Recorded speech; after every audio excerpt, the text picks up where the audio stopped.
Like millions of others, right now, as you're listening to this, a battle is raging inside your skull. You can't see it. You can't feel it. But it's happening. And you're losing. One part of your brain wants to do the hard thing, the workout, the project, the conversation you've been avoiding, the work that actually matters. But there's another part, a more primitive part, that's running calculations at lightning speed. How much effort will this require? What's the guaranteed reward? Is there an easier option available right now? And that second voice wins. Almost every time. Not because you're weak. Not because you lack character. But because your brain has been quietly, systematically rewired to hate effort and crave ease. Every app you've downloaded. Every video you've watched. Every notification you've checked. They've all been working together, training your brain that effort equals pain and distraction equals pleasure. But here's what nobody tells you. That exact same rewiring process can be reversed. The brain that learned to hate discipline can learn to love it. The neural pathways that make you reach for your phone can be redirected toward your goals. The dopamine system that keeps you scrolling can be hacked to keep you working. This isn't motivational fantasy. This is applied neuroscience. And by understanding exactly how your brain changes, you'll discover why trying harder has been failing you, and what you need to do instead. By the end of this audiobook, you'll know the exact protocol for transforming your relationship with discipline. Not through willpower, not through motivation, but through strategic rewiring of the most powerful machine in the known universe, your brain. This is your brain on discipline, and it's time to take it back. Part 1. The Hijacking. How your brain learned to hate effort. Chapter 1. The Silent Theft. Let me tell you an uncomfortable truth that you already know but haven't fully accepted. Your brain doesn't belong to you anymore. Not completely. Not really.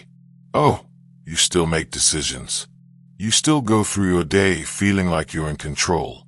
But pay attention to what happens in those small moments between activities. You finish a task, and before you've even registered completion, your hand is reaching for your phone.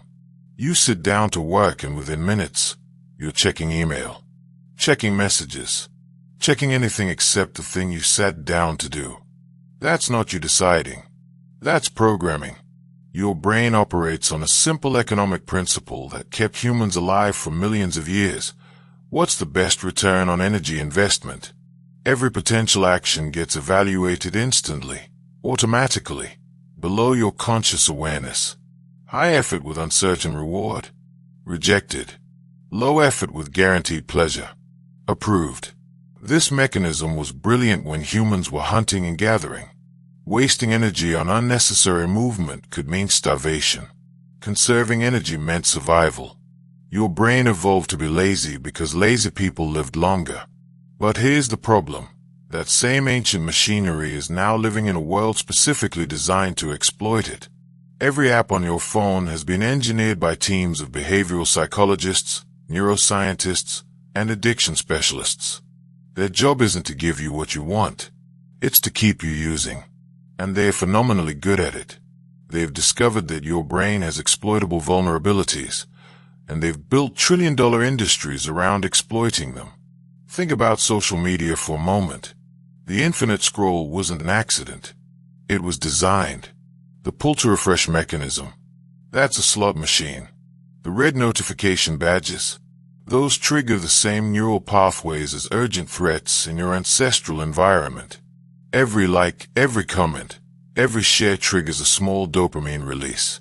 And your brain learns. Checking phone equals reward. Do this enough times, and you've created a neural pathway, a connection in your brain that says bored equals check phone. The more you repeat this pattern, the stronger the pathway becomes. It's like walking through a forest and taking the same path every day. Eventually, you've worn a trail, a clear, easy path that your brain defaults to automatically.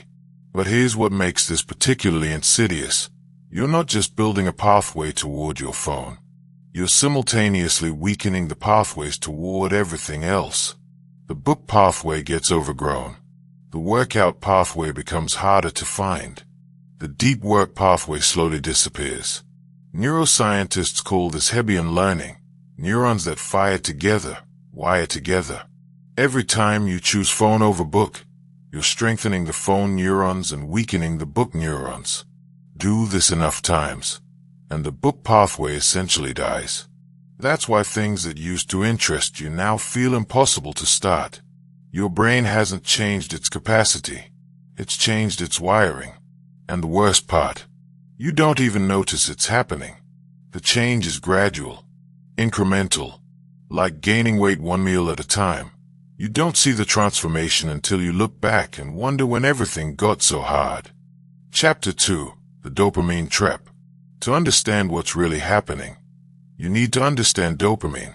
Most people think dopamine is the pleasure chemical, the happiness molecule, the reward neurotransmitter. They are wrong. Dopamine isn't the pleasure chemical. It's the motivation chemical, the wanting chemical, the I need that chemical. And understanding this difference changes everything. Dopamine spikes when you anticipate a reward, not when you receive it. This is why scrolling is so addictive. Every swipe might reveal something interesting. Your brain floods you with dopamine to keep you searching. You're not enjoying scrolling. You're enjoying the possibility of finding something enjoyable. And because that possibility never ends, neither does the dopamine. This was adaptive in the ancestral environment. The hunter who stayed motivated to keep searching for food survived. The gatherer who felt driven to check one more bush found more berries. Dopamine kept our ancestors motivated to keep trying, keep searching, keep moving. It was the chemical that made survival feel good. But in the modern world, this system has been weaponized against you. Here's what happens when you expose your brain to constant easy dopamine. It adapts. It's called downregulation, and it's the same mechanism as tolerance to any drug. Your dopamine receptors literally decrease in number. It's like your brain is turning down the volume on satisfaction because everything's too loud. Imagine you're living in a room with floodlights on maximum brightness. Your eyes adapt. They become less sensitive. Now when you step outside into normal daylight, it looks dark. That's what's happening in your brain, except instead of light receptors, it's dopamine receptors. And instead of brightness, it's stimulation. After months or years of constant easy dopamine from phones, social media, video games, junk food, and endless entertainment, your brain has turned down the volume on satisfaction. Now you need more intense stimulation to feel the same level of interest. A book that once captivated you feels boring. A conversation that once engaged you feels tedious. A workout that once energized you feels impossible. You haven't lost motivation. You're experiencing tolerance. Your baseline has shifted. And here's where it gets really dark. This tolerance doesn't just make normal activities feel boring. It makes discipline feel like torture. Because discipline, by definition, is high effort for delayed reward. Your down-regulated dopamine system evaluates this equation and screams NO. It wants easier now. It wants guaranteed and immediate. It wants scrolling and eating and clicking and watching. Anything that delivers dopamine without effort. This is why willpower fails. You're not fighting your conscious desires. You're fighting a chemical imbalance that makes effort feel like pain and distraction feel like survival. Your brain has been recalibrated. And no amount of motivation speeches or productivity tips can overcome a neurochemical disadvantage. But here's the beautiful part that changes everything. Neuroplasticity works both ways. What has been downregulated can be upregulated. What has been weakened can be strengthened. What has been broken can be fixed. Your brain rewires itself every single day based on what you do. The question isn't whether your brain will change. It's which direction you're pushing it. Every choice you make is either strengthening pathways for discipline or reinforcing pathways for distraction. And if you've been choosing distraction for years, those are some seriously strong pathways. But they can be weakened. And discipline pathways can be rebuilt. That's not hope. That's biology. And it's about to become your weapon. Chapter 3. The cost-benefit calculation. Your brain is constantly running a cost-benefit analysis on every potential action. It's asking, what's my return on energy investment? And right now, for most people, the answer is devastating. Let me show you what I mean. Think about the last time you sat down to do deep work. Maybe writing, maybe studying, maybe working on that project you've been avoiding. What happened? You opened your laptop with good intentions. You pulled up the document. You stared at it for 30 seconds. Then you thought, let me just check my email first. Then Twitter. Then messages. Then back to the document. Then you remembered something you needed to research. Down the rabbit hole. 20 minutes gone. Haven't written a word. What just happened? Your brain ran the numbers. Deep work equals high effort plus uncertain reward plus delayed gratification plus possible failure equals expensive. Phone checking equals low effort plus guaranteed micro rewards plus immediate gratification plus no failure possible equals cheap. Your brain is an economist. And economists choose cheap over expensive every time. This isn't a character flaw. This is survival programming. But here's what makes this calculation truly insidious. Every time you choose the cheap option, you're making the expensive option more expensive. Every time you check your phone instead of working, you're reinforcing the phone is easy pathway and weakening the work is possible pathway. The cost-benefit ratio keeps shifting in favor of distraction. And it's not just happening with work. It's happening with everything. Workout equals effort. Couch equals easy. Couch wins. Healthy meal equals preparation. Delivery equals click. Delivery wins. Difficult conversation equals discomfort. Avoidance equals relief. Avoidance wins. Book equals sustained attention. Video equals passive consumption. Video wins. Your brain runs these calculations thousands of times per day. And right now, in almost every single calculation, discipline loses. Not because discipline is actually more expensive, but because your cost-benefit calculator has been corrupted by years of easy dopamine. Here's the proof. Ask someone who works out every day if exercise feels hard. They'll tell you it feels harder not to work out. Ask someone who's built a deep work practice if focus time feels exhausting. They'll tell you shallow work feels more draining. Ask someone who's mastered discipline if it takes willpower. They'll tell you that avoiding their responsibilities takes more energy than doing them. Same activities. Completely different cost-benefit calculations. Why? Because their brains have been rewired. The neural pathways have been reconstructed. The dopamine sensitivity has been recalibrated. What feels expensive to you feels cheap to them. And what feels easy to you feels expensive to them. This is the secret that nobody tells you. Discipline isn't hard because it's discipline. Discipline is hard because your brain has been trained that discipline is hard. But that training can be undone. That association can be broken. That calculation can be reversed. And once you understand the mechanism, you can manipulate it. You can hijack the hijacker. You can exploit the exploit. You can rewire the wire. But first, you need to see exactly how deep the damage goes. You need to assess the battlefield before you can win the war. And that brings us to the first real step. Brutal honesty about where you actually stand. Part 2. The Awakening. Seeing the truth you've been avoiding. Chapter 4. The Time Audit. Here's a question that will make you uncomfortable. Where did your time go yesterday? Not a vague answer like work or busy. Specifically, hour by hour, minute by minute. Where did it actually go? Most people can't answer this question. They have a feeling they were productive. They remember being busy. They recall rushing around. But if you ask them to account for their time in detail, they can't. There are gaps, holes, missing hours that vanished into activities they can't quite recall. This is by design. Your brain is excellent at creating the illusion of productivity. You opened 15 tabs. You answered some emails. You attended some meetings. You checked several things off a vague mental list. You were busy. Therefore, You must have been productive. Right. Wrong. Busy is not productive. Activity is not achievement. Motion is not progress. And until you see the difference with brutal clarity, you'll keep lying to yourself about how you spend your time. Here's what I want you to do, and I promise you this will be one of the most uncomfortable but valuable exercises of your life. Track your time. Every single minute. For 1 week. Not estimates. Not approximations. Real tracking. What are you doing right now?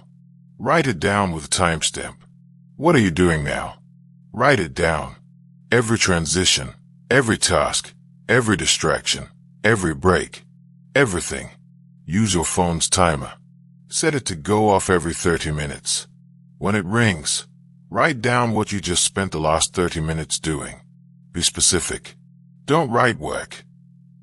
Write responded to emails about the Johnson project, or stayed a document while checking Twitter 5 times, or meeting that should have been an email. Most people resist this exercise. Too much hassle. Too time-consuming. Too tedious. These are all excuses your brain generates because it knows what you'll discover. And what you'll discover threatens its current operational model. Do it anyway. Because here's what you'll learn. You're not busy. You're distracted. You don't have a time problem. You have a focus problem. You don't need more hours. You need to use the ones you have. Let me tell you what typically happens when people do this exercise. They are shocked. Genuinely shocked. They discover that their productive 8-hour workday contained maybe 2 hours of actual focused work. The rest, email, meetings, Slack messages, phone checks, tab switching, research that turned into reading headlines, planning that turned into list making without execution. They discover they spent 6 hours on their phone across the day. Not in one sitting. In hundreds of micro-hits. 2 minutes here. 5 minutes there. Checking. Scrolling. Refreshing. Checking again. It adds up. And it's destroying their ability to do anything meaningful. They discover their packed schedule was actually empty movement. Their exhausting day was self-inflicted. Their overwhelming workload was mostly make-work and avoidance. The numbers don't lie. And once you see them, you can't unsee them. This is what I call earth-ring thinking, borrowed from the ancient warrior philosophy that understood one crucial truth. You cannot improve what you cannot measure. You cannot fix what you cannot see. You cannot change what you refuse to acknowledge. Most people fail at discipline because they are fighting the wrong battle. They think they need more motivation, more willpower, more productivity techniques. What they actually need is honesty. Brutal, uncomfortable, undeniable honesty about how they're actually spending their time. Because here's the thing about reality. It doesn't care about your excuses. It doesn't care that you felt busy. It doesn't care that you had good intentions. It only cares about what you actually did. And until you're willing to look at what you actually did, you'll keep making the same mistakes while wondering why nothing changes. Chapter 5. The Delusion Gap. There's a space between who you think you are and who you actually are. Psychologists call this the self-perception gap. I call it the delusion gap. And it's killing your discipline. You think you're someone who values health, but you haven't worked out in 3 weeks. You think you're someone who's focused on their career, but you spent 4 hours yesterday watching random videos. You think you're someone who cares about learning, but you haven't finished a book in months. The gap between identity and behavior is where discipline goes to die. Here's what makes this particularly dangerous. Your brain is excellent at protecting your self-image. It's not trying to deceive you maliciously. It's trying to maintain cognitive consistency. When your behavior doesn't match your beliefs about yourself, your brain experiences dissonance, and dissonance is uncomfortable. So your brain has 2 options: change the behavior or change the story about the behavior. Changing behavior is hard. Changing stories is easy. So your brain becomes a master storyteller. You didn't avoid the workout. You were too busy with important things. You didn't waste time scrolling. You were taking a mental break. You didn't procrastinate. You were waiting for the right moment. You didn't give up. You're just being strategic about timing. These aren't lies exactly. They're rationalizations. Explanations that sound reasonable but avoid the uncomfortable truth. And they're destroying you. Because here's what happens when you let the delusion gap persist. Nothing changes. You keep telling yourself stories that make you feel better while your life stays exactly the same. Years pass. Your goals remain distant. Your potential remains unrealized. And you wonder why, despite all your good intentions, you never seem to make progress. The time audit closes the delusion gap. It forces you to confront reality without the filter of comfortable stories. You can't tell yourself you're focused when the numbers show you spent 4 to 5 minutes on social media. You can't claim you're too busy when the data reveals 3 hours of wasted time. You can't maintain the illusion when the evidence is right in front of you. This is uncomfortable. Deeply uncomfortable. Most people quit the tracking after a day or two because seeing the truth is more painful than continuing the delusion. They'd rather not know than know and have to change. But if you push through that discomfort, something remarkable happens. The delusion gap closes. Your self-perception aligns with reality. And once you're seeing clearly, you can act effectively. You stop making excuses because the numbers don't allow for excuses. You stop setting vague goals like be more productive and start addressing specific problems like I check my phone 1 to 7 times per day. You stop believing you need more motivation and start recognizing you need better systems. The ancient warriors understood this principle deeply. They didn't train based on how they felt about their skills. They trained based on objective measurement. How many cuts per minute? How many arrows hit the target? How long they could hold a position? The numbers revealed the truth. And the truth dictated the training. Your time audit is your training truth. It's the baseline, the starting point, the reality check that makes everything else possible. Without it, you're shooting arrows in the dark and hoping you hit something. With it, you know exactly where you stand and exactly what needs to change. Chapter 6, The Weakness Inventory. Now that you've tracked your time, you know where it goes. But there's a deeper question. Why does it go there? You know you spend too much time on your phone. But which apps? At what times? In what situations? What are you avoiding when you pick it up? What are you feeling right before you reach for it? You know you procrastinate on important work. But which tasks specifically? What makes them avoidable? What patterns emerge? Do you avoid challenging work? Boring work? Work with uncertain outcomes? Work that requires creativity? Work that might lead to judgment? This is where most people stop. They see they have a problem, but they don't diagnose the root cause. They are like a doctor who notices the patient has a fever but never investigates what's causing it. The symptom is obvious. The cause remains hidden. And you can't cure a disease by treating symptoms.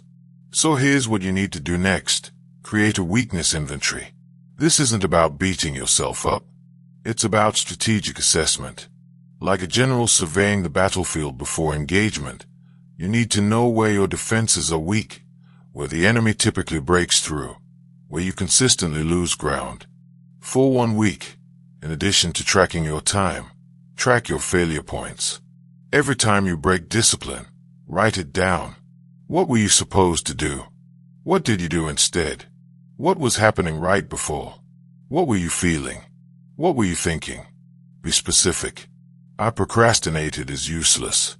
I sat down to write the report at 2 p.m., felt overwhelmed by the blank page, told myself I'd think about the structure first, opened Chrome to research, and ended up watching YouTube for 40 minutes is useful.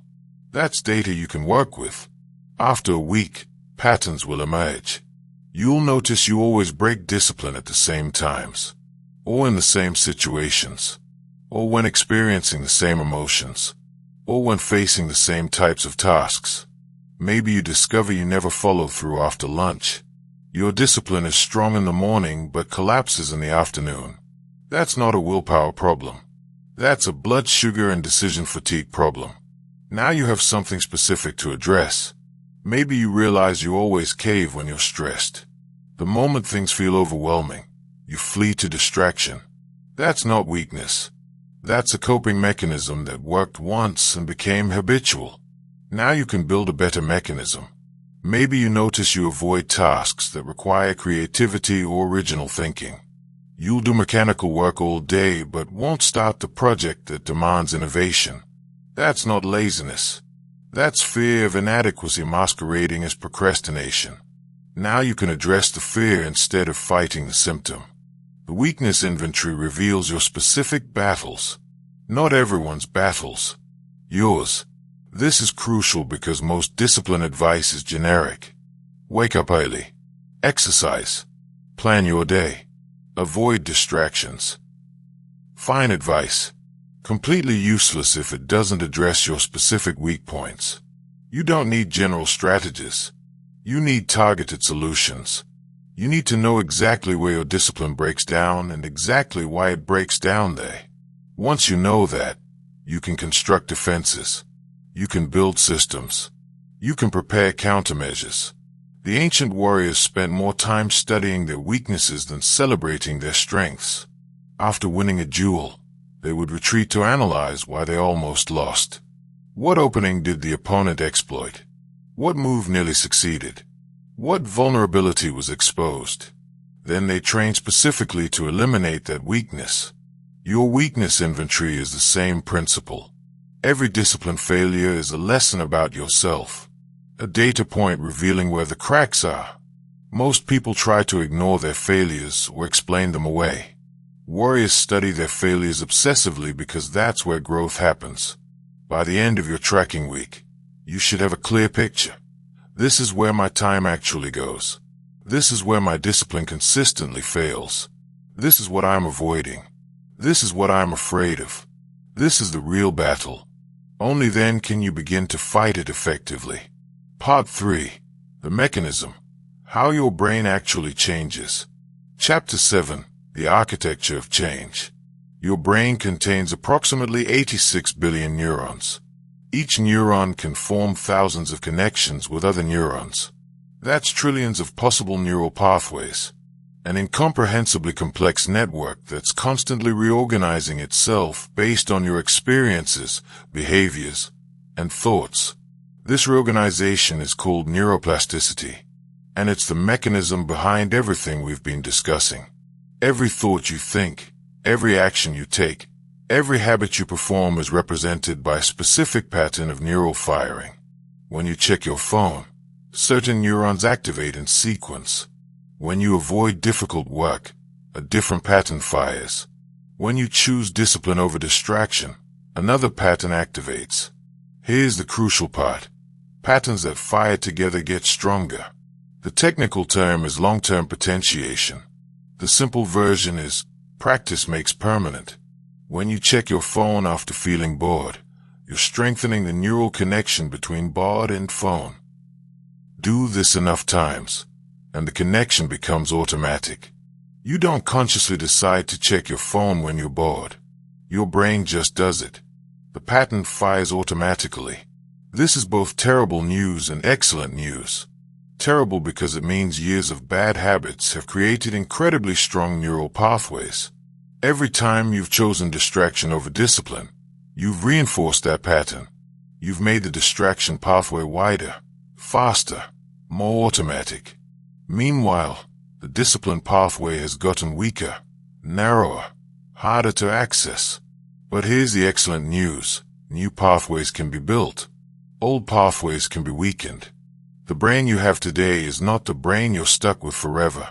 Neural patterns can be reconstructed. This isn't theory. This is demonstrated, measurable, scientifically validated fact.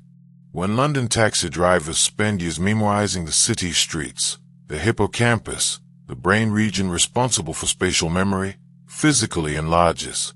Brain scans show structural differences. When people learn to juggle, the brain develops new neural connections in areas responsible for hand-eye coordination. When individuals practice meditation regularly, they show increased gray matter density in regions associated with attention and emotional regulation.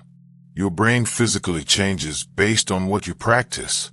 This means the discipline you lack isn't a permanent personality trait. It's a skill. And like any skill, it can be developed through practice. But not just any practice. Strategic practice. Practice that understands the mechanism and exploits it. Because here's what most people get wrong. They try to build discipline through willpower, through forcing themselves to do things they hate, through gritting their teeth and pushing through resistance. This doesn't work. Not long term. Because willpower is a finite resource that depletes with use. You can force yourself to work out for a few days. Maybe a few weeks if you're really determined. But eventually, willpower runs out. And when it does, you default back to your strongest pathways, which are still the distraction pathways. So you quit. And you tell yourself you just don't have discipline. Wrong conclusion. You don't lack discipline. You lack properly constructed neural pathways for discipline. And the way you build those pathways isn't through force. It's through strategic rewiring of your reward system. Chapter 8. The Dopamine Reset. To understand how to rewire your brain, you need to understand reward prediction error. This is the mechanism that determines which pathways get strengthened and which get weakened. Here's how it works. Your brain is constantly making predictions about rewards. When you're about to eat something, your brain predicts how good it will taste based on past experience. When you're about to check your phone, your brain predicts how rewarding that check will be. If the reality matches the prediction, nothing special happens. If the reality is worse than predicted, dopamine decreases. You feel disappointed. If the reality is better than predicted, dopamine spikes. You feel pleasure and surprise. And here's the key. That spike strengthens the pathway that led to the reward. This is why slot machines are so addictive. They don't pay out consistently. They pay out unpredictably. Sometimes you win. Sometimes you lose. Your brain can't accurately predict the outcome. So every pull of the lever creates anticipation. And every unexpected one creates a dopamine spike that strengthens the pull lever pathway. Social media works the same way. Every scroll might reveal something interesting. Maybe a funny meme. Maybe important news. Maybe a message from a friend. Maybe nothing. You can't predict. So your brain stays engaged, releasing dopamine in anticipation, and occasionally getting hit with a reward that reinforces the checking behavior. But here's the problem. When you get constant easy rewards, your brain adapts. Remember downregulation? Your dopamine receptors decrease. Your baseline shifts. Now you need more intense stimulation to get the same dopamine response. And ordinary rewards, like finishing a task or having a good conversation or completing a workout, don't register strongly enough to reinforce their pathways. This is why people with severe social media habits find it almost impossible to enjoy books or conversations or nature walks. Their reward system has been recalibrated to expect constant high-intensity stimulation. Normal life can't compete. So the first step in rewiring your brain isn't to add discipline. It's to remove the artificial rewards that have corrupted your dopamine system. This is the dopamine reset. Despite what the name suggests, you're not actually detoxing from dopamine itself. You can't. You need dopamine to function, to feel motivated, to experience joy. What you're doing is removing the hyperstimulating artificial sources of dopamine so your brain can recalibrate what normal reward levels feel like. Think of it like this. You've been living under floodlights for so long that regular daylight looks dark. A dopamine reset is about turning off the floodlights so your eyes can adjust to natural light again. Once they adjust, natural light looks perfectly bright. You haven't changed the light. You've changed your sensitivity to it. The protocol is straightforward but not easy. For a defined period, you eliminate your highest sources of easy dopamine. For most people, this means no social media, no short-form video content, no checking feeds or scrolling anything, no video games, no pornography, no junk food, no online shopping for pleasure, minimal entertainment media, movies, TV shows, YouTube. what you can do: work, exercise, read physical books, cook real food, have real conversations, walk without headphones, journal by hand, create things, think. The time frame matters. 3 days is minimum to start seeing changes. 7 days shows significant results. 14 days is transformative for most people. 30 days resets deeply ingrained patterns. What happens during this period is predictable and important to understand. You're going to feel terrible at first. Restless, bored beyond belief, irritable, anxious, constantly tempted to check something, anything. This is withdrawal. Your brain has adapted to a certain level of stimulation. Now you're taking it away. The discomfort you feel isn't a sign you're doing something wrong. It's proof the process is working. Your brain is being forced to recalibrate. Most people quit in the first 72 hours because they interpret the discomfort as unbearable. But it's not unbearable. It's just unfamiliar. You're not actually suffering. You're just experiencing the absence of artificial stimulation for the first time in years. And that absence feels strange. Push through it. Because here's what happens after the initial withdrawal period. Your dopamine receptors begin to upregulate. They become more sensitive. Activities that seem boring before suddenly become engaging. The satisfaction of completing a task starts registering. The energy after a workout becomes noticeable. The calm after focused work feels rewarding. You're not becoming someone new. You're returning to baseline. You're remembering what it feels like to be driven by internal satisfaction rather than external stimulation. And once you've reset your baseline, building new discipline pathways becomes dramatically easier, because now the rewards actually register. The reinforcement mechanism actually works. But resetting your baseline is only half the equation. You also need to build the new pathways you want. And that requires understanding the second mechanism of change: habit construction through strategic repetition. Chapter 9. The Pathway Protocol. Once your dopamine system is reset, every action carries more neurological weight. The pathways you use during this period will be strengthened significantly. This is your window of opportunity to construct new discipline patterns. But most people waste this opportunity by trying to change everything at once. They create elaborate plans. Wake at 4 a.m. 2-hour workout. 8 hours deep work. Cold showers. Meditation. Reading. Journaling. Perfect diet. 0 distractions. This approach fails spectacularly because you're trying to build 10 new neural pathways simultaneously while your brain is still recovering from the reset. It's like trying to learn 10 languages at once. Your brain can't strengthen that many new connections effectively, so none of them stick. You fail across the board, and you conclude that you're not disciplined enough. Wrong. You're not focused enough. You tried to build everything and build nothing. Here's the strategic approach. Build one pathway at a time. Pick the single most important discipline you need. The one that, if you mastered it, would transform everything else. For most people, this is either a morning routine, establishes control from the start of the day. A deep work session produces actual results. Or an exercise habit creates energy and momentum. Pick one. Just one. And for the next 30 days, that's your only focus. You're going to practice this behavior every single day, without exception, until the pathway is established. Not because you're tough, because you're strategic. Here's why this works. Remember long-term potentiation. Patterns that fire together get stronger, but strengthening takes repetition. The more times you activate a specific neural pathway, the more permanent it becomes. If you do something once, you've created a weak connection. If you do it 10 times, the connection is stronger. If you do it 30 times, the pathway is established. If you do it 90 times, it's approaching automatic. But there's a crucial nuance. The quality of the repetition matters more than the quantity. Doing something halfway doesn't build a strong pathway.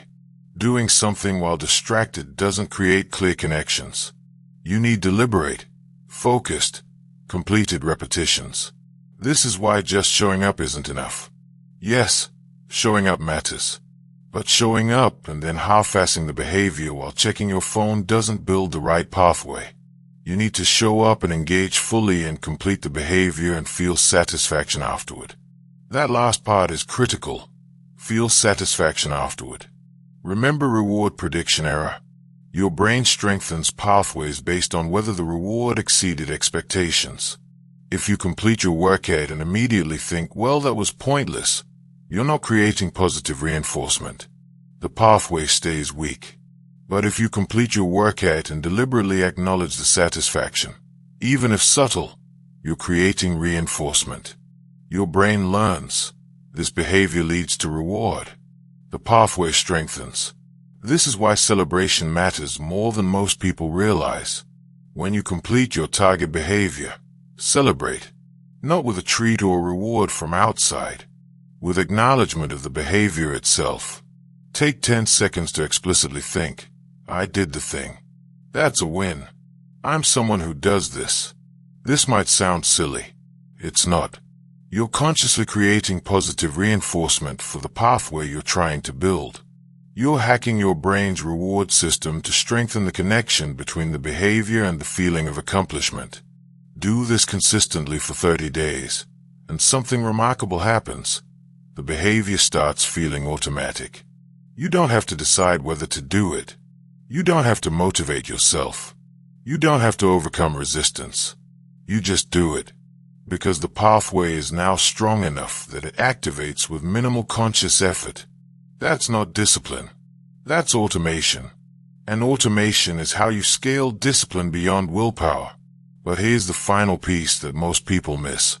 You can't just build positive pathways. You also have to actively weaken the negative ones. And that requires understanding the mechanism of pathway degradation. Part 4. The flow of adapting without breaking. Chapter 10. The flexibility principle. You've reset your dopamine. You've picked your first discipline. You've started building the pathway. Day 1 goes perfectly. Day 2 is solid. Day 3, reality hits. You wake up late. You're exhausted. You have unexpected obligations. The perfect plan you created doesn't survive contact with actual life. And this is where most people fail. They conclude that if they can't do it perfectly, they shouldn't do it at all. This is rigid thinking. And rigid things break. The ancient warriors understood something crucial. The goal isn't to execute your plan perfectly. The goal is to keep the pathway active, to fire the neurons in sequence, even if the sequence is shorter or modified. Because what kills new habits isn't imperfect execution. It's complete abandonment. Here's the mechanism. When you practice a behavior, you're strengthening specific neural connections. If you do it exactly as planned, you strengthen them maximally. If you do a modified version, you strengthen them partially. If you don't do it at all, they don't get strengthened, and they actually start to weaken through disuse. Neural pathways that don't get activated regularly begin to degrade. Not immediately, but progressively. Miss 1 day, and the pathway is slightly weaker. Miss 3 days, and the weakness is noticeable. Miss a week, and you're essentially starting over. The connection you built has deteriorated. This is why all or nothing thinking is neurologically destructive. When you tell yourself, I have to do the full 2-hour workout or nothing, you're setting up a scenario where you'll often choose nothing. And every nothing day weakens the pathway you're trying to build. The strategic approach is different. Establish a minimum viable behavior.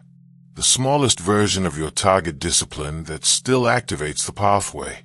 If your target is a 60-minute workout, your minimum is 10 push-ups. If your target is an hour of deep work, your minimum is 15 minutes. If your target is reading 50 pages, your minimum is 1 page. This isn't lowering your standards. This is protecting your pathway. Because doing the minimum when you can't do the target keeps the connection alive. You fire the neurons. You maintain the sequence. You preserve the habit. And most importantly, you avoid the psychological damage of breaking your streak. Here's what happens psychologically when you break a streak. Your brain updates its model of you. You become someone who quit. The identity shift is subtle but powerful. Next time you face resistance, your brain has a reference point. Last time I quit. I'm someone who quits when things get hard. But if you do the minimum, you don't quit. You adapt. Your brain updates differently. I'm someone who shows up even when it's hard. I'm someone who does something even when I can't do everything. This identity reinforcement matters more than the physical repetitions. The ancient warriors called this principle being like water. Water doesn't try to force its way through obstacles. It flows around them. It adapts to the shape of its container while maintaining its essential nature. The same water in a cup in the ocean, just taking different forms. Your discipline should work the same way. When you have 2 hours, use 2 hours. When you have 10 minutes, use 10 minutes. When you're exhausted, do the absolute minimum. But always do something. Always fire the pathway. Always prove to yourself that you're someone who shows up. This flexibility doesn't mean lowering your standards permanently. It means protecting your progress strategically. Because here's what happens after you've established the minimum. It naturally expands. You tell yourself you'll just do 10 push-ups. You do 10. But now you're already on the floor, already moving, already in the behavior. So you do 5 more. Then 5 more. You end up doing 30. Not because you forced it. Because you started. You tell yourself you'll work for just 15 minutes. 15 minutes passes. But now you're focused. You're in flow. The resistance has dissolved. So you keep going. You end up working for an hour. Again, not because you forced it. Because you started. The minimum is a psychological trick to overcome the initial resistance.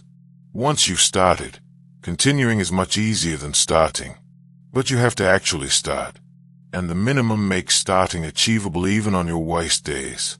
This is the water principle in action. Flow around obstacles instead of smashing into them. Adapt your expression of discipline without abandoning discipline itself. Maintain the pathway while accommodating reality. Chapter 11. The Progressive Overload. Once you've established the minimum and you're showing up consistently, a new challenge emerges. The behavior stops being challenging. The 10 push-ups that were hard in week 1 are easy in week 4. The 15 minutes of work that required effort now feel automatic. This is good news and dangerous news. Good because it means the pathway is strengthening. The behavior is becoming neurologically embedded.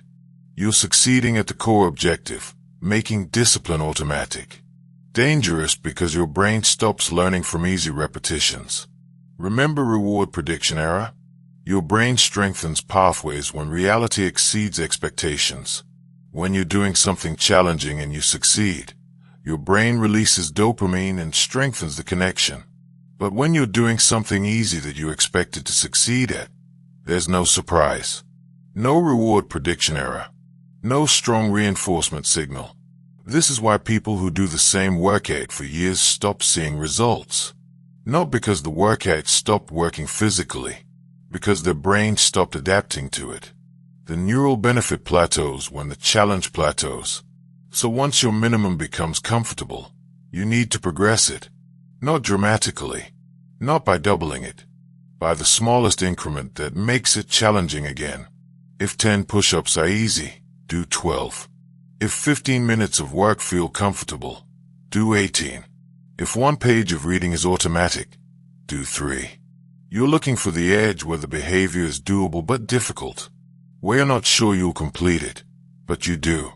This is called progressive overload, and it's the principle behind all growth. You don't build strength by lifting the same weight forever. You incrementally add resistance. You don't build endurance by running the same distance forever. You incrementally add mileage. The same principle applies to discipline. But here's the nuance most people miss. Progress isn't linear. Some days you'll hit your progression target easily. Other days you'll barely hit your minimum. This isn't failure. This is reality. Your sleep, your stress, your nutrition. your recovery all affect your capacity. The goal isn't to progress every single day. The goal is to progress over time while maintaining consistency. The strategic approach, attempt to progress. If you succeed, great. The new level becomes your target. If you fail, no problem. Maintain the current level for another week and try again. You're not competing with anyone except yesterday's version of you. And you're not trying to win every day. You're trying to win over time. This creates a sustainable growth curve.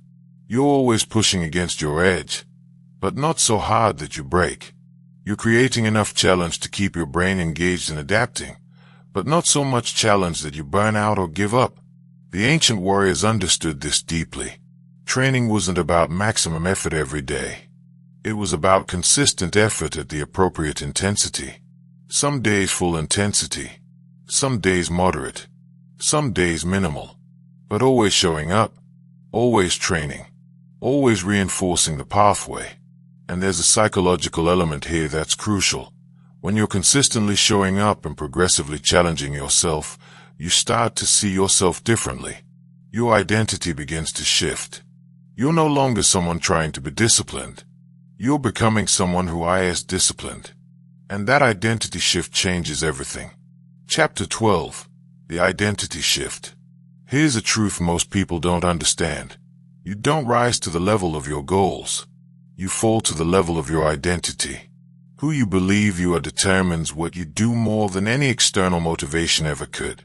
If you believe you're someone who's not a morning person, you won't wake up early.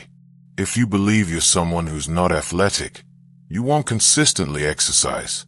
If you believe you're someone who's not disciplined, you won't maintain discipline. Your behavior will always align with your identity eventually, because cognitive dissonance is uncomfortable. This is why motivation fails. Motivation tries to force behavior that contradicts identity. You try to work out even though you're not a workout person. You try to wake early even though you're not a morning person. You try to focus even though you're naturally distractible. The behavior might work temporarily, but eventually, your identity reasserts itself. You return to your baseline, because your baseline is determined by who you believe you are, not what you want to achieve. But here's the beautiful part. Identity isn't fixed. It's fluid. It's constantly being updated based on evidence. Every action you take is a vote for the type of person you're becoming. Every time you show up, you're providing evidence. I'm someone who shows up. Every time you hit your minimum, you're proving. I'm someone who keeps commitments. Every time you push through resistance, you're demonstrating. I'm someone who does hard things.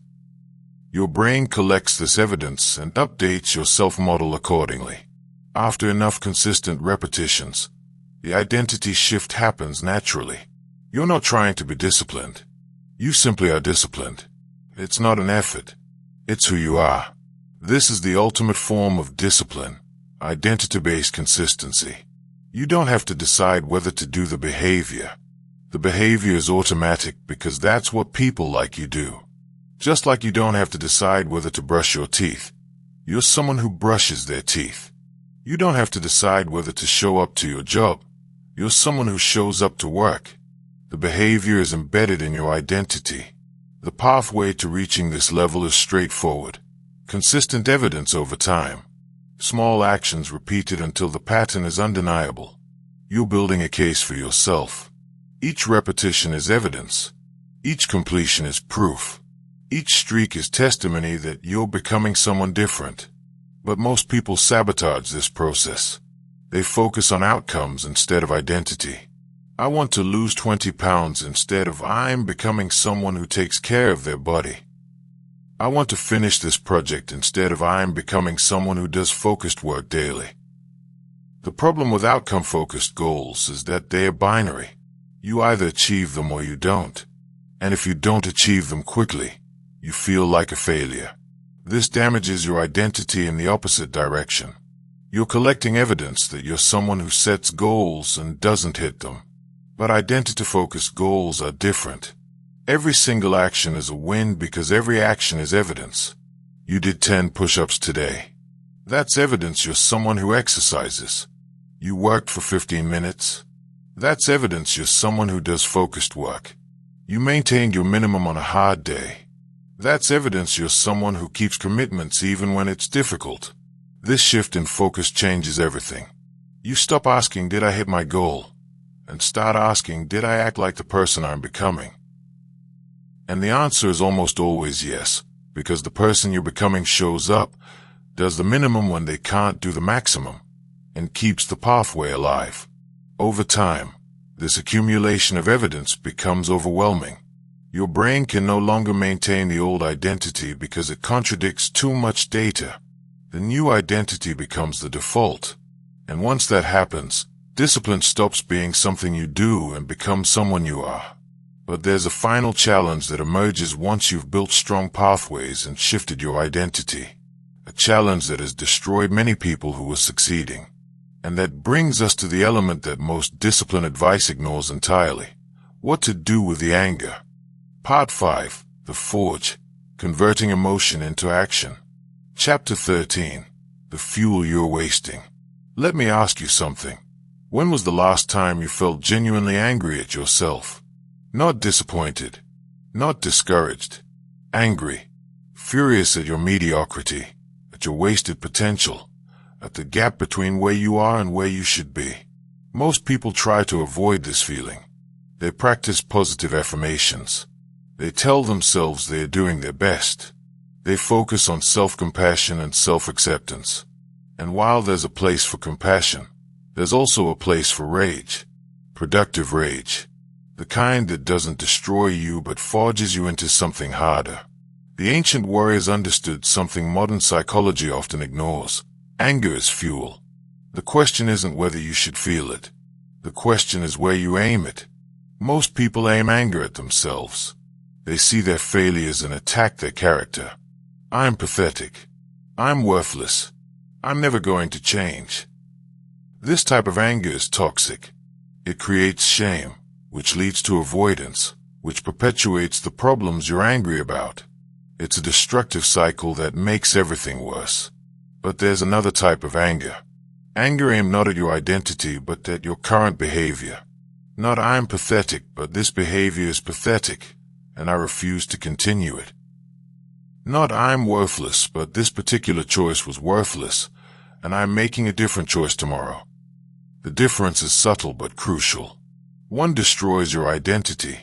The other targets specific behaviors that are changeable. One makes you feel helpless. The other creates agency. One leads to surrender. The other leads to action. Here's how you convert destructive anger into productive fuel. Every night, write down what made you angry at yourself today. Be specific. Don't write I was lazy. Write I spent 90 minutes scrolling Instagram when I said I was going to work on the proposal. Don't write I have no discipline. Write I skipped my workout even though I had time and energy. Now convert each specific failure into tomorrow's mission. Angry about the Instagram scrolling. Tomorrow's phone stays in another room during work hours. Pissed about skipping the workout. Tomorrow's minimum is 10 push-ups before breakfast. No negotiation. You're not wallowing in the anger. You're weaponizing it. You're taking the emotional energy that would normally be spent on self-attack and redirecting it towards specific behavioral changes. The anger doesn't go away. It gets used. This practice does something remarkable to your brain. It creates a direct connection between the negative emotion, frustration at your behavior, and the corrective action, tomorrow's adjusted plan. Over time, this connection becomes automatic. You feel frustration, and your brain immediately generates solutions instead of self-attack. This is emotional alchemy. You're not suppressing the anger. You're not pretending everything's fine. You're acknowledging the anger, validating it as appropriate response to behavior that contradicts your goals, and then immediately channeling it into concrete action. The ancient warriors practiced this constantly. After every fight, after every training session, after every failure, they would analyze what made them vulnerable. Not to beat themselves up, to eliminate the vulnerability. The anger at their weakness drove the training to correct it. The frustration with their limitations fueled the practice to transcend them. But here's where it gets deeper. The anger isn't just about yesterday's failures. It's also about comparison, about seeing people ahead of you and feeling the rage of being behind. Most people try to eliminate this feeling through perspective or gratitude. At least I'm better than I was last year. At least I'm making some progress. This dampens the anger, but it also dampens the motivation. What if instead of dampening the anger, you fed it? What if you deliberately exposed yourself to people who are better than you, not to feel inferior, but to feel enraged at your current level, to use their excellence as fuel for your effort? This sounds toxic. It's not. Here's why. Jealousy is poison only when it's passive. When you see someone better and think, I could never do that, or they're just naturally talented, you're poisoning yourself with resentment. But when you see someone better and think they're proof it's possible, and I refuse to stay wise, you're converting jealousy into jet fuel. The key is the phrase, I refuse. Not I wish I was better. Not someday I'll improve. I refuse to stay at this level. I refuse to accept this version of myself. I refuse to waste another day being less than I could be. Refusal is active. It demands response. It creates urgency. This is the fire element in action. Anger that doesn't consume you but tempers you. Rage that doesn't destroy you but forges you into something harder. The fire isn't comfortable. It's not supposed to be. Fire transforms through heat. And transformation hurts. But most people extinguish the fire too early. They feel the heat and interpret it as danger. They try to calm down, to be more reasonable, to practice self-compassion. And they lose the transformative power of productive rage. They return to comfortable mediocrity because comfortable feels safe. The warriors didn't extinguish the fire. They fed it deliberately. They sought out challenges that enraged them. They found opponents who humiliated them. They exposed themselves to their inadequacy regularly because the anger that generated drove them to eliminate the inadequacy. This requires a fundamental shift in how you relate to negative emotions. You stop seeing anger as a problem to be solved and start seeing it as energy to be directed. The emotion isn't good or bad. It's fuel. The question is always, where am I aiming this fuel? Aim it at yourself. You self-destruct. Aim it at your behavior. You evolve. Aim it at your limitations. You transcend them. Aim it at your past self. You become your future self faster. Chapter 14. The Daily Ritual of Rage. Now let's make this practical. Here's a daily ritual that harnesses anger productively. Every evening, sit with your notebook. Don't use a device. Physical writing creates different neural activation. At the top of the page, write, what pissed me off about myself today? Then list everything. Every moment of weakness. Every compromise. Every time you knew what you should do and did something else. Every instance where you were less than you're capable of being. Be brutal. This isn't the time for compassion. This is the time for honest accounting. Don't generalize. I was lazy means nothing. I sat down to write and immediately checked email for 20 minutes. Then convinced myself I needed to research more. Then watched YouTube for an hour means everything. Specificity turns vague disappointment into targeted rage. After you've listed everything, feel the anger. Don't intellectualize it. Don't explain it away. Don't soften it with excuses. Sit with the fury of being less than you could be. Let it build. This is uncomfortable. That's the point. Now, convert each item into tomorrow's specific plan. Not be better.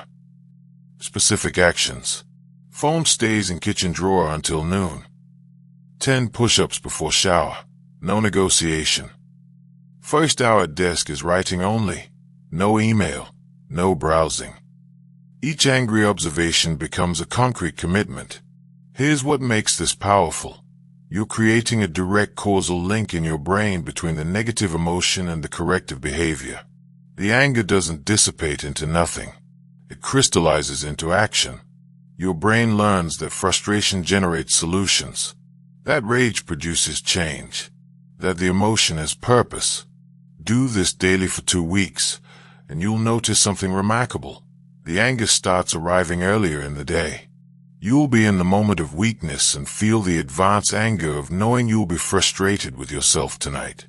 This creates a pause, a moment where you can choose differently, not because you're more disciplined, because the consequence, tonight's anger, has become more immediate. This is future self-awareness in action. Most people only think about their immediate self. They want the easy thing right now. But with this practice, you start thinking about your evening self, the self who will have to write down this failure, the self who will feel the rage of another wasted day. And that future perspective creates different choices in the present. Some days, this alone will be enough to change your behavior. Other days, it won't. You'll still make the weak choice. But now you've established a system for converting that weakness into tomorrow's strength. The failure isn't wasted. It's fuel. There's a second component to this ritual. After you've converted your anger into tomorrow's plan, you need to review your wins. What did you actually do well today? What commitments did you keep? What resistance did you push through? This isn't toxic positivity. This is balanced assessment. You're not ignoring what went well, but you're also not letting what went well excuse what went poorly. Both are data. Both matter. The anger drives improvement. The acknowledgement of success reinforces identity. Write these wins down. 2. I did my morning push-ups even though I didn't want to. I worked for 30 focused minutes before checking anything. I read 10 pages before bed instead of scrolling. These are evidence that you're becoming someone different. They are proof that change is happening even when it's not complete. The dual focus is crucial. Only anger leads to burnout and self-hatred. Only self-congratulation leads to complacency and stagnation. But anger and recognition create sustainable growth. You're driving improvement while building confidence. You're demanding more while acknowledging progress. You're using negative emotion as fuel while not denying positive reality. After 2 weeks of this practice, you'll have a detailed map of your battlefield. You'll know exactly which situations trigger weakness. You'll know exactly which emotions precede failure. You'll know exactly which excuses you tell yourself. And most importantly, you'll have built a habit of converting failure into fuel instead of letting it become evidence of permanent inadequacy. But here's the trap that catches most people once they start making real progress. Success makes you soft. Winning makes you comfortable. Progress makes you think you've arrived. And that's when the real test begins. Chapter 15. The Dangerous Victory. 3 months in. You're a different person. You're waking up early without an alarm. You're working out consistently.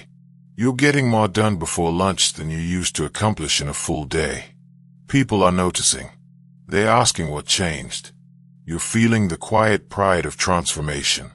And then the whisper starts. Subtle at first. You've earned a break. You've proven yourself. You can relax the standards now.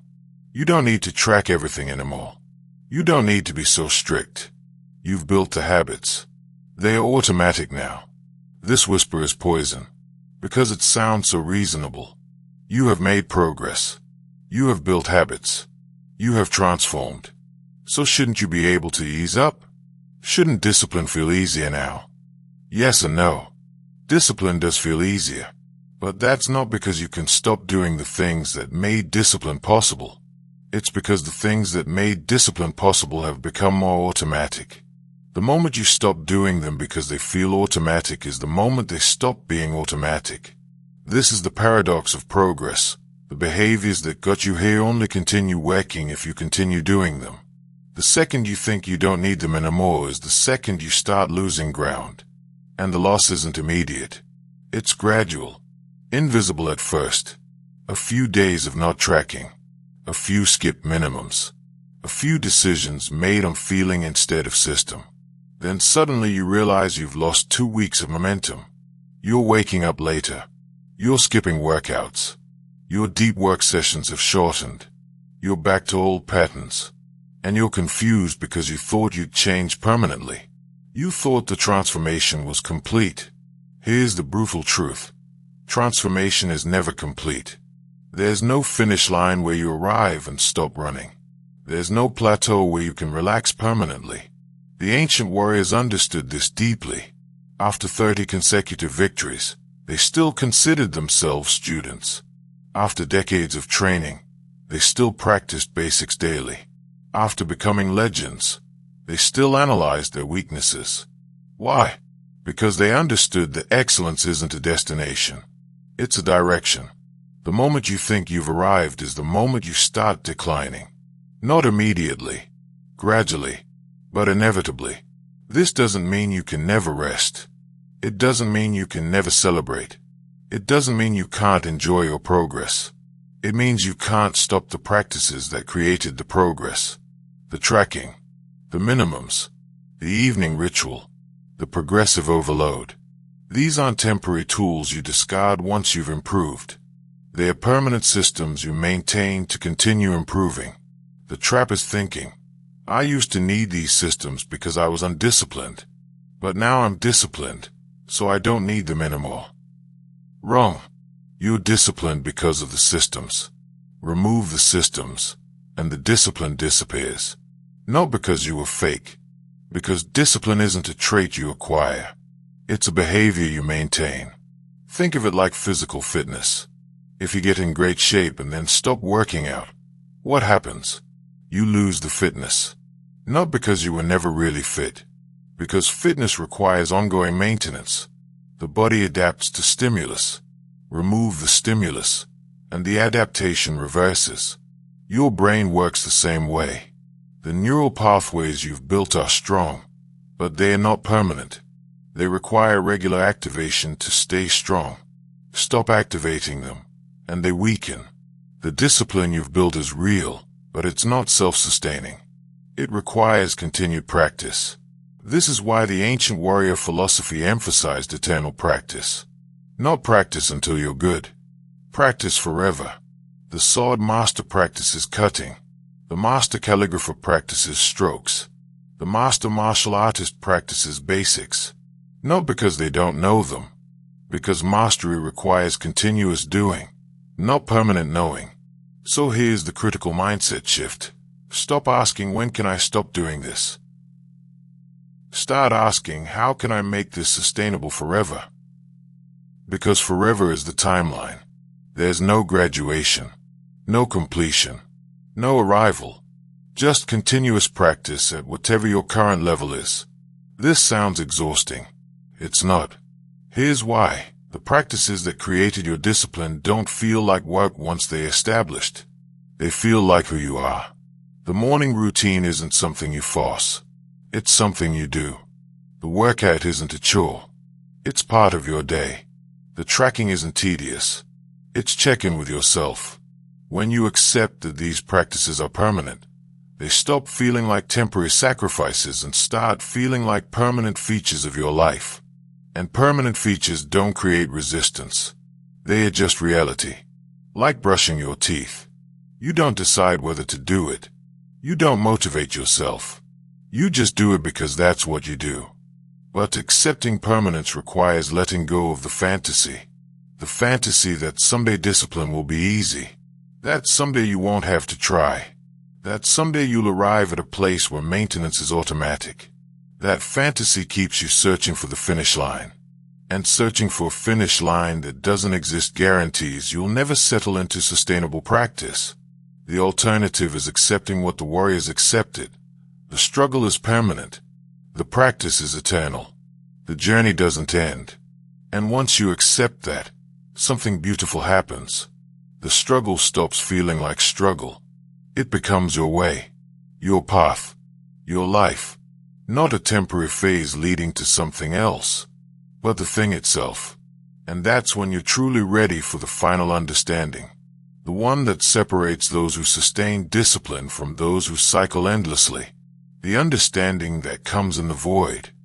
Part 6, The Mastery. Staying sharp while everyone else dulls. Chapter 16, The Humility Test. 6 months in, You're operating at a level that would have seemed impossible before. You're objectively more disciplined than 95% of people. You're producing more, achieving more, growing more. And that's when the most dangerous enemy appears. Not external, internal. The voice that says, "I figured it out. I understand discipline now. I don't need to keep learning." This voice has destroyed more potential masters than any external challenge ever has. The moment you think you've mastered discipline is the moment you've lost it. Not obviously, not immediately, but inevitably, because mastery doesn't think it's mastered. Real expertise understands how much it doesn't know. True skill recognizes its limits. Genuine progress maintains beginner's mind. The ancient warriors had a practice for this. They would regularly seek out people who were better, not to compete with them, to be humbled by them, to be reminded of how much further there is to go. They would study other schools, other techniques, other approaches, not to steal them, to maintain perspective. This is the antidote to the dangerous victory. Regular, deliberate humbling. Finding people who make your discipline look weak. Exposing yourself to standards that make yours look inadequate. Discovering approaches you haven't considered. Not to feel inferior, to stay sharp. Here's how you practice this. Every month, find someone who's better than you at the discipline you've built. If it's fitness, find someone fitter. If it's focused work, find someone more productive. If it's consistency, find someone with a longer streak. Study them, not to copy them exactly, to learn what's possible that you haven't attempted yet. This serves two purposes. First, it prevents complacency. You can't get comfortable when you're regularly confronting people who are ahead of you. Second, it provides new techniques. Every expert has figured out something you haven't. Staying curious about their methods keeps you growing instead of stagnating. But there's a trap here too. Some people use this as an excuse for endless learning instead of doing. They are always studying the next technique, reading the next book, discovering the next hack. But they are not actually implementing anything. They are mistaking consumption for growth. The balance is this: study regularly, but briefly. Once per month. Spend a few hours researching someone better. Take notes on one or two specific things they do differently. Then implement those things for the next month. Next month, repeat. You're learning continuously but not compulsively. You're growing without becoming a perpetual student who never graduates to mastery. There's also a social element to maintaining humility. The people around you will shape whether you stay sharp or get soft. If everyone in your life is impressed by your discipline, you'll naturally drift toward complacency. Why push harder when everyone already thinks you're impressive? But if you deliberately spend time with people who are more disciplined than you, their standards become your baseline. What impresses normal people becomes your minimum. What seems extreme to average people becomes your normal. You're not trying to keep up with them exactly. You're letting their presence elevate your standards naturally. This is why communities matter more than most people realize. You don't just need accountability partners. You need people whose baseline is higher than yours. People who make you feel like you're still a beginner even though you're advanced compared to the general population. That feeling keeps you hungry. The ancient warrior culture understood this structurally. The best warriors trained together, not separately, together. So everyone was constantly exposed to people better than them in some dimension. The sword master was humbled by the spear master. The striker was humbled by the grappler. Everyone remained a student even while becoming a master because there was always someone nearby demonstrating higher skill.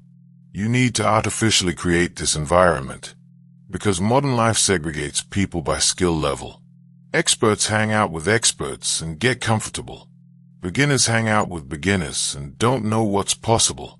You need to deliberately place yourself in environments where you're slightly below average, where your best is normal, where your impressive is expected.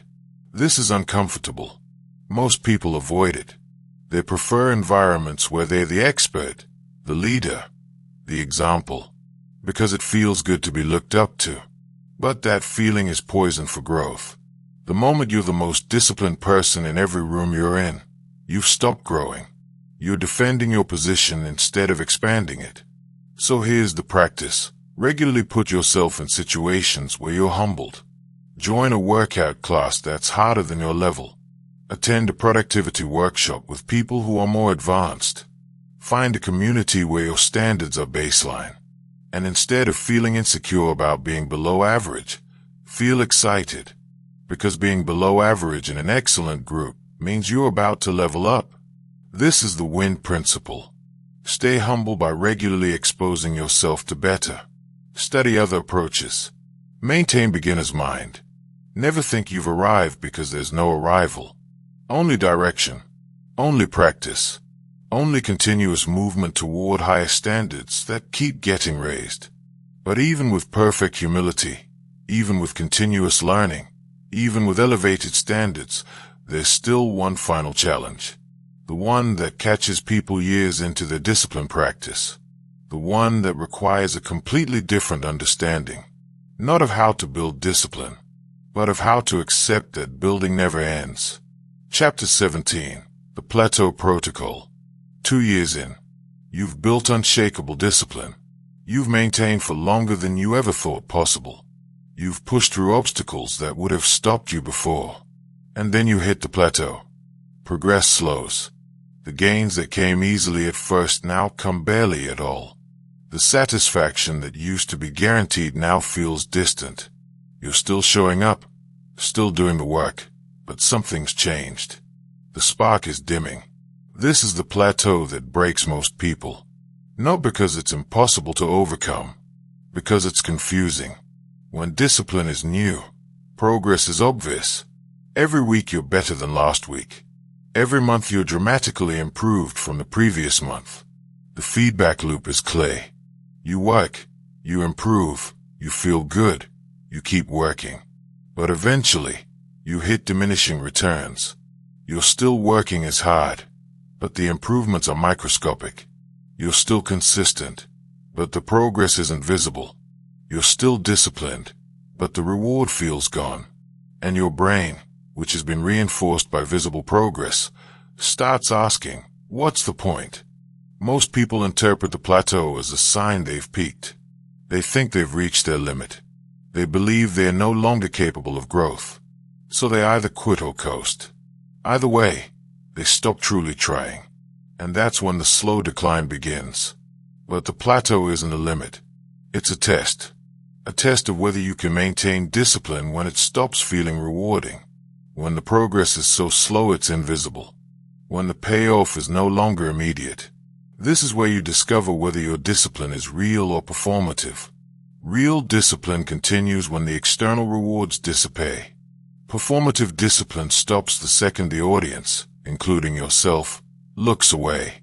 The plateau protocol is about shifting your relationship with discipline from outcome-focused to process-focused. You stop asking, what am I getting from this? And start accepting this is who I am. The behavior isn't conditional on results. The behavior is your identity regardless of results. This sounds abstract. Here's how you make it practical. When you hit the plateau, which you will, shift your metric. Stop measuring outcomes. Start measuring adherence. Your goal isn't to improve your output. Your goal is to maintain your input. Not how much did I accomplish, but did I show up? Not how far did I progress, but did I do the work? This isn't lowering standards. This is protecting sustainability. Because outcomes fluctuate based on factors outside your control. The market, the competition, your genetics, your circumstances, random luck. You can't control outcomes, but you can control showing up.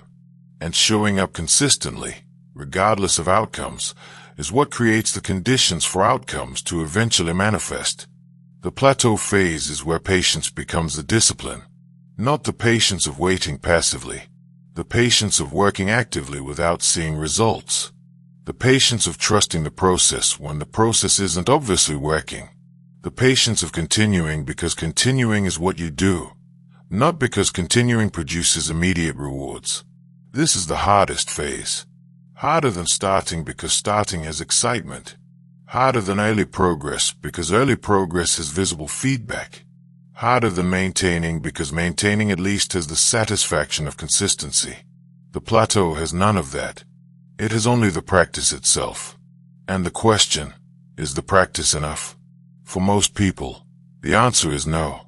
They need the progress. They need the feedback. They need the evidence that their effort matters. Without it, they drift. They start missing days. They lower their standards. They tell themselves they are being realistic when they are actually quitting quietly.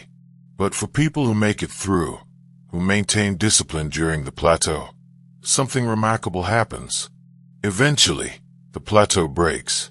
Not because of anything you did differently, because you kept doing what you were doing long enough for the compound effect to become visible again. The improvements were happening all along. They were just too small to notice. But small improvements compound. And eventually, compound becomes obvious. But here's the thing. You can't maintain discipline during the plateau if you're doing it for the breakthrough. Because you don't know when the breakthrough will come. Could be next week. Could be next year. If you're waiting for it, you'll quit before it arrives. You have to maintain discipline for its own sake. Not as a strategy to achieve a breakthrough, but as an expression of who you are regardless of breakthroughs. This is the shift from discipline as tool to discipline as identity. From doing to being. From temporary sacrifice to permanent practice. And this shift is what separates those who sustain for years from those who cycle endlessly through starts and stops. The warriors understood this deeply. They didn't train for the next fight. They trained because training is what warriors do. They didn't practice for improvement. They practiced because practice is the way. They didn't push through difficulty to reach ease. They accepted difficulty as the permanent condition of mastery. And once you accept that, the plateau stops being frustrating. It becomes just another phase. Not a problem to solve. Not an obstacle to overcome. Just the current reality. You show up during the plateau the same way you showed up during the breakthrough. Because showing up isn't conditional on how it feels. It's who you are. This is the beginning of the final understanding. The one that makes discipline permanent. The one that stops the cycling. The one that you can't force but can only arrive at through practice. The understanding that lives in the void. Part 7. The Way, when discipline becomes identity. Chapter 18. The Acceptance. The daily battle never ends. That's the first truth you must accept to make discipline permanent. There's no finish line where discipline becomes easy. There's no arrival point where the fight stops. Every day, you'll face the choice. Every day, you'll need to show up. Every day, the battle continues. Most people can't accept this. They are waiting for the day when discipline feels natural. When hard work feels easy. When the right choice is automatic. They believe that's what mastery looks like. They're wrong. Mastery doesn't eliminate the battle. It changes your relationship with it. The beginner fights the battle reluctantly, hoping it will end soon. The master accepts the battle willingly, knowing it never ends. Same battle. Completely different experience. Here's what changes. The decision fatigue disappears. Not because the decisions become easier, because they stop being decisions. You don't decide whether to show up. Showing up is what you do. You don't decide whether to do the work. Doing the work is who you are. You don't decide whether to maintain discipline. Discipline is your operating system. This isn't about willpower or motivation. Those are finite resources that deplete. This is about identity. And identity is infinite. As long as you are, it is. You don't need motivation to be yourself. You just are yourself. When discipline becomes self, discipline becomes effortless. Not because it's easy, because it's automatic. But accepting the eternal battle requires letting go of a fantasy. The fantasy that discipline is a bridge to an easier life. That you'll train hard now and coast later. That you'll build habits now and cruise on autopilot later. That's not how it works. You don't reach a point where discipline becomes unnecessary. You become someone who does disciplined things without thinking about them as disciplined. Think about breathing. You don't struggle to breathe. You don't motivate yourself to breathe. You don't decide whether to breathe. You just breathe. Discipline becomes the same. Not a choice you make, but a function you perform. Not something you do, but something you are. How do you reach this state? You can't force it. You can't think your way there. You can only practice your way there. Through enough consistent repetition that the behavior becomes dissociated from effort. Through enough identity-reinforcing actions that you stop questioning who you are. Through enough time that the new normal becomes the only normal you remember. But there's a crucial insight here. You don't wait to feel like this before continuing. You continue until you feel like this. The acceptance doesn't come first. The practice comes first. The acceptance emerges from the practice after enough time. You can't accept your way into discipline. You practice your way into acceptance. This is why people who wait for motivation never start. Why people who wait for clarity never commit. Why people who wait for certainty never change. They're waiting for the feeling to arrive before the action. But the feeling arrives because of the action. The causality runs opposite to what most people believe. You don't feel disciplined and then act disciplined. You act disciplined and then feel disciplined. You don't feel like a person who works out and then work out. You work out and then feel like a person who works out. The identity follows the behavior, not the other way around. So if you're waiting to feel ready, you'll never be ready. If you're waiting to feel motivated, you'll never start. If you're waiting to feel like a disciplined person, you'll never become one. You have to do the behavior before you feel like the type of person who does the behavior. And you have to do it long enough that the feeling catches up to the action. This is the void. Not empty. Full of acceptance. Accepting that you'll fight laziness tomorrow. Accepting that you'll track forever. Accepting that the war against mediocrity never ends. But also accepting that you're no longer fighting. You're just being. The war continues. But you're not at war. You're just expressing your nature. The ancient warriors called this state mushin. Mind of no mind. Not absence of thought. Presence without resistance. Action without effort. Discipline without struggle. You're doing hard things, but they don't feel hard. Not because they became easy. Because you stopped experiencing them as separate from yourself. When you pick up a cup, do you struggle? No. Your arm just moves. The cup just lifts. It's effortless. Not because lifting cups is objectively easy. Because you've lifted so many cups that the action is neurologically automatic. Your brain doesn't need to consciously direct the movement. It just happens. Discipline becomes the same. After enough repetition, after enough time, after enough identity reinforcement, the disciplined action just happens. You don't think, should I work out? You just work out. You don't think, should I do the work? You just do it. The gap between intention and action collapses. You become what you practice. But this state is fragile. One major life disruption can shatter it. Job loss, relationship end, health crisis. Suddenly the automatic patterns are interrupted. The identity is challenged. The void is disturbed. And you're back to conscious effort. Back to decisions. Back to struggle. This is why maintenance remains important even after you've reached acceptance. The practices that built your discipline need to continue even after discipline feels automatic. The tracking. The minimums. The evening ritual. Not because you need them to stay disciplined. Because you need them to weather disruption. Think of these practices as insurance. When things are good, they feel unnecessary. But when things go bad, they're what keeps you from complete collapse. They're the baseline you fall back to when life knocks you off your automatic patterns. And life will knock you off. Repeatedly. That's guaranteed. What's not guaranteed is whether you have systems to fall back on. The final acceptance is this. You'll lose discipline sometimes. You'll break your streak. You'll fall off your pattern. You'll return to old habits temporarily. This isn't failure. This is reality. The question isn't if you'll fall. It's how quickly you return after falling. And you return quickly only if you have systems that make returning easy. This is why you maintain the practices forever. Not to prevent falling. To make returning automatic. So when life disrupts you, and it will, you don't have to rebuild from scratch. You just return to your baseline.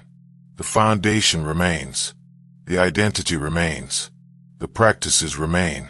And from that foundation, you reconstruct quickly. Chapter 19, the final question. We've covered the mechanism, the science, the protocol, the practices, the mindset, everything you need to rewire your brain to enjoy discipline. But there's one question remaining. The only question that actually matters. Will you? Not can you. You can. The mechanism works. The science is sound. The protocol is proven. Thousands of people have done exactly what's outlined in this audiobook and transformed completely. So capability isn't the question. Will is the question. And will isn't something I can give you. I can show you the door. You have to walk through it. I can explain the path. You have to take the steps. I can provide the map. You have to make the journey.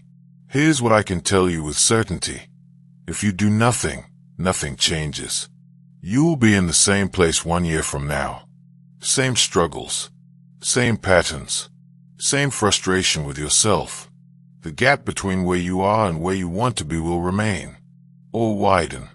But it won't close. Not without action. Not without change. Not without discipline.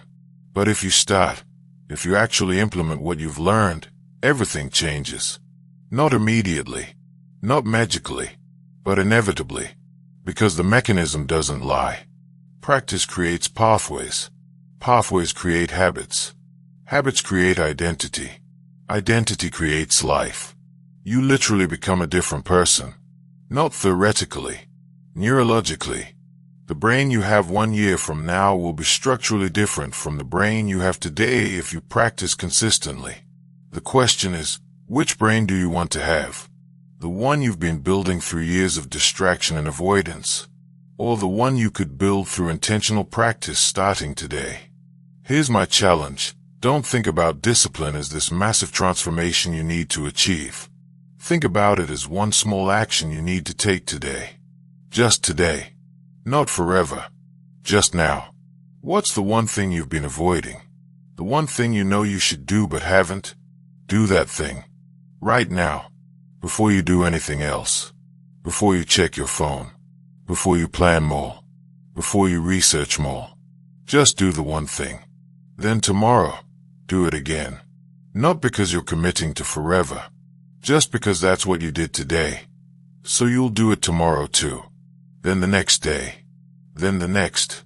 Don't project to next month or next year. Just focus on today. Did I do the thing today? Good. Tomorrow's problem is tomorrow's. Today's problem is today's. And today's problem is always singular. Did I show up? After 30 days of this, you'll have built something. Not mastery, but momentum. And momentum is what makes the journey possible. The first step is the hardest. The second step is easier. The 100th step is automatic. But you have to take the first step. Today. Now. If you don't, this audiobook was entertainment. Interesting information. But information without implementation is just noise. You'll forget most of what you heard within a week. Within a month, you'll barely remember you listened to it. Within a year, it'll be completely gone from your memory. And you'll be exactly where you are now. Except older. With more regrets. With less time. With the same problems. But if you implement, if you actually use this information, this audiobook becomes a pivot point. The moment where things changed. Where you stopped being someone who learns about discipline and became someone who practices it. Where you stopped consuming and started creating. Where you stopped watching others live and started living yourself. The difference between these two outcomes is one action. One choice. One first step. Everything else compounds from there. But nothing compounds without that first movement. Without starting. Without today. So here's the final truth. Your brain is ready to be rewired. The mechanism is available. The protocol is clear. The practices are proven. The only variable is you. Your choice. Your action. Your commitment to one step. Today. Will you? Conclusion. The beginning, extended version. If you've listened to this entire audiobook, you now know more about how discipline actually works than 99% of people. You understand the dopamine mechanism. You know the neuroplasticity protocol. You've seen the science behind behavioral change. You have the tracking methods, the reset strategies, the pathway construction techniques, the emotional alchemy practices. You have the tools. But tools unused are just theory. Knowledge unapplied is just entertainment. Understanding without action is just intellectual masturbation. And I need to be brutally honest with you right now. Most people who listen to this will do nothing. They'll nod along. They'll think that makes sense. They'll feel motivated for approximately 48 hours. And then they'll return to exactly who they were before. Same patterns. Same excuses. Same life. The question isn't whether you understand. You do. The question isn't whether this works. It does. The question is singular and uncomfortable. Will you actually implement? Or will you be like everyone else who consumed information, felt inspired temporarily, and then did nothing? Let me paint you two pictures. Two versions of your future, both starting from this exact moment. The only difference is one decision. Do you implement or not? Picture 1. The path of implementation. Today, right after this audiobook ends, you do something radical. You don't plan. You don't prepare. You don't wait for Monday or next month for the perfect moment. You identify your highest source of empty dopamine. Maybe it's your phone. Maybe it's social media. Maybe it's video games or junk food or pornography or endless Netflix. Whatever gives you the most reward for the least effort, you identify it, and you remove it. Right now. For 7 days. Not forever. Just 7 days. You delete the apps. You install the blockers. You physically separate yourself from the temptation. This feels extreme. It feels uncomfortable. Good. That discomfort is your brain recognizing that something real is happening. That you're not just consuming information. You're changing behavior. The first 3 days are brutal. You're restless. You're bored in a way you haven't felt in years. You reach for your phone and it's not there. You sit down and realize you don't know what to do with yourself without distraction. This is withdrawal. This is your brain screaming for the dopamine it's been trained to expect. You push through it. Day 4. Something shifts. Subtle at first. You notice you can focus slightly longer.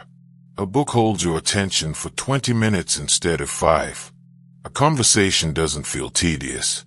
Work that seemed impossible feels just difficult. Not insurmountable. Just difficult. Your dopamine receptors are starting to upregulate. Your baseline is shifting.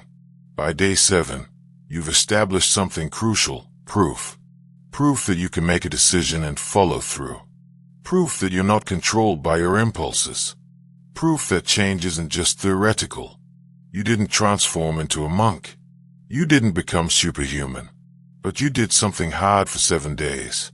And that changes your identity more than any motivational speech ever could. Now you had one discipline. Just one. You pick your morning routine, your workout, or your deep work session. You start with the minimum. 10 push-ups. 15 minutes of work. 1 page of reading. Pathetic by external standards. Perfect by strategic standards. Because you do it. Every day. Without exception. For 30 days. Week 1 is willpower. You force it. Week 2 is habit forming. You build the pathway. Week 3 is identity shifting. You start seeing yourself as someone who shows up. Week 4 is automation beginning. You don't decide whether to do it. You just do it because that's what you do now. By day 90, the pathway is strong. The behavior feels automatic. You've progressed from 10 push-ups to 50. from 15 minutes to an hour, from 1 page to 20. Not because you suddenly became motivated, because you built a neural pathway through consistent repetition. Your brain literally changed its structure to accommodate your new behavior. 6 months from now, you're unrecognizable. Not because of one dramatic transformation, because of 100 small ones compounded. You wake up early without an alarm. You work out without negotiation. You do deep work without distraction. You eat well without constant temptation. You read books instead of scrolling feeds. You create instead of consume. You build instead of waste. People ask what changed. You tell them about dopamine resets and neuroplasticity and pathway construction. They nod politely. They don't really get it, because they didn't do the work. They didn't live through the withdrawal. They didn't build the pathways. They just see the result and assume you got lucky or were always this way or have some genetic advantage. They don't see the mechanism, just the outcome. 1 year from now, you've accomplished things you currently think are impossible. Not because they were easy, because you became someone who does hard things automatically. The book you've been meaning to write, written. The business you've been planning to start, started. The body you've been wanting to build, built. The life you've been dreaming about, lived. Not perfectly, not without setbacks, not without days where you struggled, but consistently, progressively, inevitably, because you implemented. You didn't wait for perfect conditions. You started with imperfect action. And imperfect action repeated becomes perfect transformation. 5 years from now, people study you. Not literally, but they observe you. They try to understand how you're so productive, so consistent, so disciplined. They ask for your secrets, your hacks, your shortcuts. And you tell them the truth. There are no shortcuts. Just systems. Just practices. Just showing up daily for 5 years while everyone else cycled through motivation and quit. They don't want to hear that. They want the easy version. The 5-minute hack. The life-changing secret. The one weird trick. So they don't implement. They keep searching. They stay the same. While you keep building. Keep growing. Keep becoming someone more capable every single day. This is the path of implementation. This is what happens when you actually use what you learned. When you convert information into action. When you stop consuming and start creating. When you stop learning about discipline and start practicing it. Picture 2. The path of non-implementation. Or, you don't implement. You finish this audiobook. You think that was interesting. You feel motivated briefly. Maybe you even make a plan. I'll start Monday. I'll begin next month. I'll do this when things calm down at work. But Monday comes and you're tired. Next month arrives and you're busy. Work never calms down. The perfect moment never materializes. Because perfect moments don't exist. They are created through imperfect action. And you're still waiting for permission that will never come. 3 months from now, you've completely forgotten most of what you heard. The mechanism. Vague memory. The protocol. Can't recall the details. The practices. Never tried them. This audiobook became entertainment. Information consumed and discarded. Like a movie you watched and barely remember. It passed time. It didn't change life. 6 months from now, you're exactly where you are today. Same struggles. Same patterns. Same frustrations. You're still planning to start that project. Still meaning to get in shape. Still intending to be more productive. Still hoping for discipline to magically appear. It doesn't. It never does. Because discipline isn't found. It's built. And you're still waiting instead of building. 1 year from now, you've added regret to the equation. You remember listening to this audiobook. You remember understanding it. You remember feeling like you could change. And you did nothing. That hurts worse than never knowing. Because now you can't even claim ignorance. You knew what to do. You just didn't do it. And that's on you. Completely. Undeniably. Permanently. You might discover another audiobook, another video, another article. You'll consume that too. You'll understand it. You'll feel motivated. And you'll do nothing again. Because that's the pattern you've built. Consumption without implementation. Learning without doing. Understanding without changing. You've become an expert in theory while remaining a novice in practice. 5 years from now, you're older, more tired, more resigned. The dreams you had feel distant. The potential you felt feels wasted. The life you wanted feels impossible now. Not because it actually became impossible, because you spent 5 years not building it. You spent 5 years waiting for the right moment while the right moment was every moment you chose not to act. People around you are succeeding, growing, transforming. You watch from the sidelines and wonder what they have that you don't. Genetics, luck, privilege. No, they have implementation. They did what you learned about but never practiced. They built what you planned but never started. They became what you understood was possible but never attempted. And the tragedy is you'll never know what you could have become, because could have requires trying. And you never truly tried. You learned. You understood. You planned.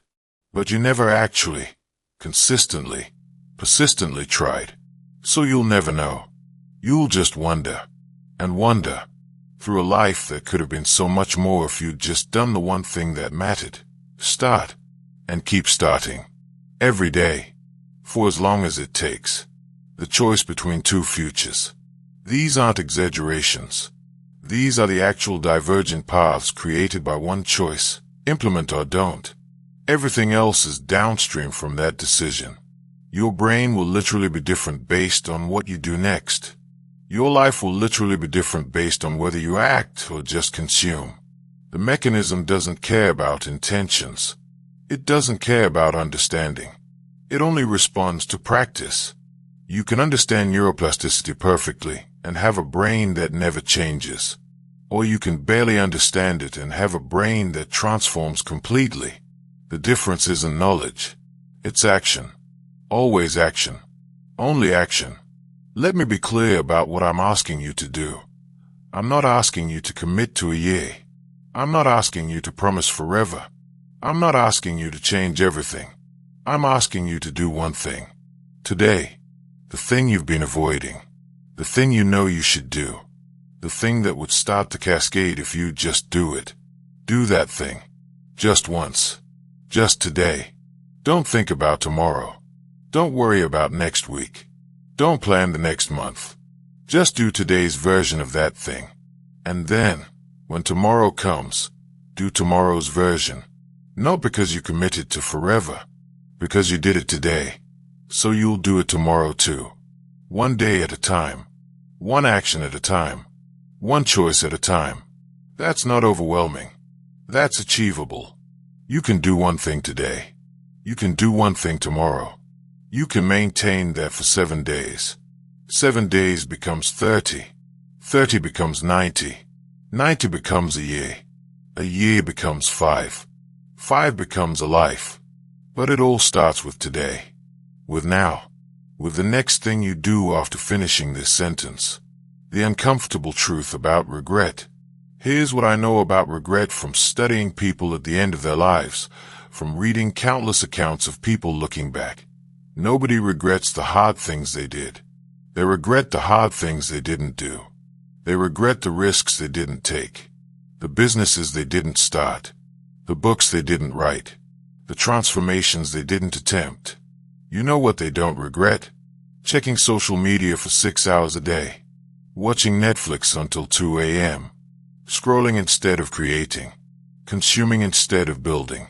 Nobody lies on their deathbed thinking, I should have spent more time distracted. But plenty of people think, I should have done the thing I was afraid to do. I should have tried. I should have changed. I should have become who I was capable of becoming. Don't be that person. Don't look back in 20 years and realize you understood exactly what you needed to do and did nothing. Don't accumulate regrets because action felt uncomfortable in the moment. Uncomfortable passes. Regret doesn't. Uncomfortable is temporary.